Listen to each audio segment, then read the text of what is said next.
नमस्कार parents, hi defence aspirants, thank you very much for opening this video. और आज का वीडियो है टाइप्स ऑफ कमीशन।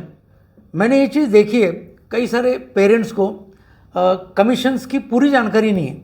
लोग ये सोचते हैं कि बच्चे ने सिर्फ एनडीए जाना है, ये इसके अलावा कई सारे पेरेंट्स को ये जानकारी नहीं कि अलग अलग तरीके से भी सेना में उनका लड़का अधिकारी बन सकता है। तो आज के वीडियो के माध्यम से मैं आपको यही जानकारी मोटे तौर पर दे दूंगा कि कितने तरीके से सेना के अंदर कमीशन अधिकारी बनकर आपका बच्चा जा सकता है, या फिर आप अगर स्टूडेंट्स इस वीडियो को देख रहे हो तो आप किस तरीके से सेना के अंदर अधिकारी बन सकते हो, इसकी जानकारी मैं मोटे तौर पर इस वीडियो के माध्यम से दे दूंगा। जैसे मैंने कहा, आज का वीडियो का नाम है टाइप्स ऑफ कमीशन। सेना में सबसे पहली बात, दो तरीके के कमीशन है। सबसे पहले परमानेंट कमीशन एंड उसके बाद शॉर्ट सर्विस कमीशन। तो अभी मैं आपको जो जानकारी देने जा रहा हूँ सबसे पहले परमानेंट कमीशन की, वो क्या है।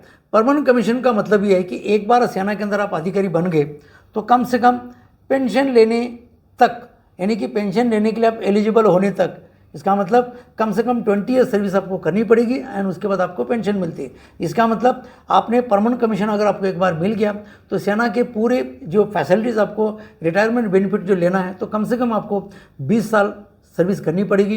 तो परमानेंट कमीशन यही है कि जो पेंशन प्लस आपको सारे बेनिफिट्स, रिटायरमेंट बेनिफिट्स मिलते हैं। तो इसमें कौन कौन से कमीशंस है। सबसे पहला एनडीए, नेशनल डिफेंस एकेडमी, जो 10+2 में होते होते 12th क्लास में होते होते आपका यूपीएससी का एग्ज़ाम होता है, और यूपीएससी पास होने के बाद आपका एसएसबी का कॉल आपको आता है यूपीएससी पास होने के बाद, और एसएसबी के अंदर आपको रिकमेंडेशन लेना जरूरी होता है। उसके बाद आपका मेडिकल होगा, फिर merit and finally you will join NDA academy. आप उसके बाद आप जाओगे एनडीए के अंदर, खड़गवासला पुणे में जाओगे, एंड एनडीए के ट्रेनिंग के बाद यानी कि 3 साल आप पुणे में रहोगे, फिर इंडियन मिलिट्री एकेडमी देहरादून में 1 साल, और उसके बाद आपका कमीशन होगा। तो सबसे पहला कमीशन जो था वो NDA, national defence academy. Second का जो कैटेगरीज है दूसरी, अगेन 10+2 टेक्निकल एंट्री के तहत विदाउट यूपीएससी आप सेना के अंदर अधिकारी बन सकते हो। शर्त क्या है उसमें, आपका पीसीएम फिजिक्स केमिस्ट्री मैथ्स में 70% आपका एग्रीगेट हो। उसके बाद आपने एसएसबी में से रिकमेंडेशन लेना है, मेडिकल आपका होगा, एंड उसके बाद मेरिट के बाद आप ओटीए गया, ऑफिसर ट्रेनिंग एकेडमी गया में आपका ट्रेनिंग होगा, एंड उसके बाद आपका कमीशनिंग होगा। तो ये हो गया सेकंड कैटेगरी। तीसरा जो कमीशन है आपका परमानेंट कमीशन, जिसमें CDSE combined defence services exam आपने पास करना है ग्रेजुएशन के बाद यूपीएससी के माध्यम से जो एग्ज़ाम होता है, जिसमें मैथमेटिक्स, इंग्लिश एंड जीके, ये तीन पेपर्स इसमें होते हैं। एंड उसके बाद आपका सेम वही मेरिट में आने के बाद आपको एसएसबी का कॉल आना है, कॉल आने के बाद आपका एसएसबी होगा, देन मेडिकल, उसके बाद merit, and finally will join academy, Indian military academy Dehradun, and वहाँ आपका 18 मंथ्स का ट्रेनिंग होगा। 18 महीने के बाद आपका कमीशन सेना के अंदर होगा। इसके बाद जो नेक्स्ट कमीशन है यूनिवर्सिटी एंट्री स्कीम। इसके अलावा जो नेक्स्ट कमीशन है वो है टेक्निकल ग्रेजुएट कोर्स।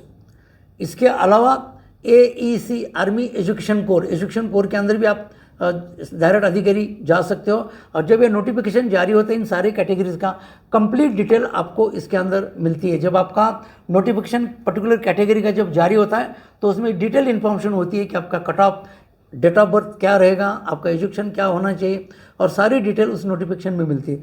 तो इस तरीके से परमानेंट कमीशन होता है और इस तरीके से आप सेना के अंदर अधिकारी बन सकते हो। इसके बाद मैं आपको बता दूंगा शॉर्ट सर्विस कमीशन। और शॉर्ट सर्विस कमीशन इस प्रकार से है। सबसे पहले women entry in Indian arm forces, year 1992 से लड़कियों की एंट्री सेना के अंदर हो चुकी है, और तब से लेकर आज तक हर साल लड़कियां सेना के अंदर ज्वाइन हो रही। सो शॉर्ट सर्विस कमीशन की सबसे पहली category non technical main women. आपका एज 18 से 25 के बीच होना है, और ग्रेजुएशन आपने करना है। उसके बाद आपको कॉल आएगा सीडीएस एग्ज़ाम के बाद एसएसबी इंटरव्यू के लिए, और एसएसबी में आपका रिकमेंडेशन होना जरूरी है। एसएसबी रिकमेंडेशन मिलने के बाद आपका मेडिकल होगा, एंड मेडिकल के बाद मेरिट, एंड मेरिट में आने के बाद आप शॉर्ट सर्विस कमीशन ट्रेनिंग जो ओटीए चेन्नई में होता है वहाँ आपको भेजा जाएगा। वहाँ आपका ट्रेनिंग होगा 49 वीक्स, एंड उसके बाद आप सेना के अंदर अधिकारी बनोगे। ये होगी सबसे पहले एंट्री। उसके बाद का जो एंट्री है वो है टेक्निकल मेन एंड वुमेन। इसके अलावा एनसीसी स्पेशल एंट्री, एनसीसी का भी आप जो सी सर्टिफिकेट कम से कम बी ग्रेडिंग के साथ अगर आपका हो तो आप सेना के अंदर डायरेक्ट अधिकारी जा सकते हो इंटरव्यू के लिए, और आपका कोई रिटर्न नहीं होगा। एनसीसी स्पेशल एंट्री में आपको जस्ट एसएसबी का कॉल आना है, सेम आपको एसएसबी में के लिए रिकमेंडेशन लेना है, उसके बाद मेडिकल होगा, मेरिट होगा, और उसके बाद आप एकेडमी में जाओगे। तीसरी जो एंट्री है वो है लॉ। अगर आपने लॉ करके लॉ ग्रेजुएट होने के बाद भी आप जैक ब्रांच में जा सकते हो। उसका भी एज क्राइटेरिया उसका है 20 to 27।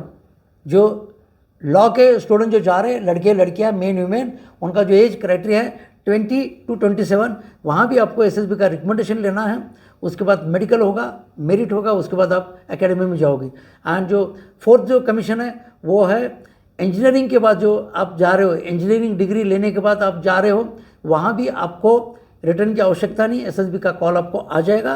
एंड उसके बाद आप एसएसबी का रिकमेंडेशन लेने के बाद आपका मेडिकल होगा, मेरिट होगा, एंड मेरिट में आने के बाद आपको एकेडमी का कॉल आएगा और एकेडमी के अंदर आप पहुंच जाओगे। इस तरीके से शॉर्ट सर्विस कमीशन होते हैं।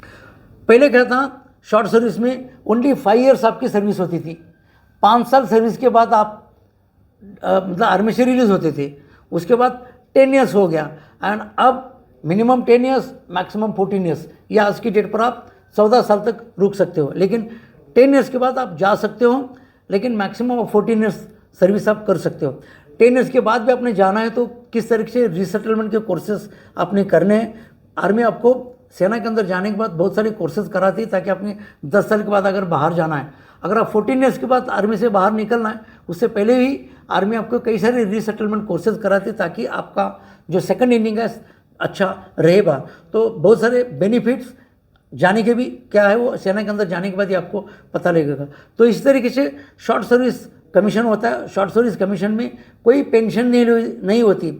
जो परमानेंट कमीशन में जो पेंशनरी जो बेनिफिट होती हैं, वो benefit short service commission officers को नहीं होते, लेकिन कई अदर बेनिफिट्स भी होते हैं। वो आपको सेना के अंदर जाने के बाद और जाते जाते बहुत सारी चीज़ जानकारी इसकी मालूम हो जाएगी। तो यही जानकारी कितने टाइप्स के कमीशन है सेना के अंदर मैं देना चाहता था। आशा करता हूँ इन्फॉर्मेशन क्लिक हो चुकी है।